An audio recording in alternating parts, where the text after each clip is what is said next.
Hi guys, welcome back. It's Lisa. Today I've got another fun but very simple Dollar Tree DIY for us. We're going to be making a Glam white, silver, and gold centerpiece. And so what you'll need is you're going to need one of these little styrofoam balls from Dollar Tree. You can pick these up at Dollar Tree. I think I got this one at Michael's though. And I've cut it in half. I've got a candle holder plate. I've got one of these tall clear bud vases. I have got some peel and stick gemstones. You can find these on a half sheet size at Dollar Tree, but I picked mine up at Walmart. I also picked up at Walmart some of these loose gemstones here. I've got some hot glue. And then I just have a bunch of different flowers. I'm using white flowers, but you can pretty much use any color that you like for the centerpiece if you don't want to go with a white color scheme. And then I've got just some random picks also from Dollar Tree. And then these little gold and silver ornaments that I picked up at Dollar Tree. I also have just some of these gold picks and also some glittered pine cones that I've already glittered. Now you can probably find glittered pine cones already at Dollar Tree, or I may or may not be using all of these. But anyway, these are the items that we'll need to get the centerpiece completed, so let's get started.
guys, these look as gorgeous.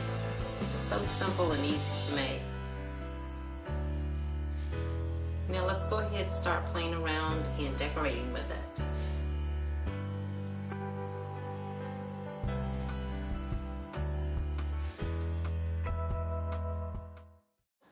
Well, there you have it, guys. A simple, beautiful glam DIY project. I hope you guys will give this easy DIY a try. I'd like to thank each of you for stopping by Cozy Casita. You're always welcome. If you like these kinds of DIYs, share them with your friends. And also, if you're new to the channel, please subscribe and hit the notifications bell so you don't miss any of the future uploads. And I'll see you guys in the next video. Bye-bye.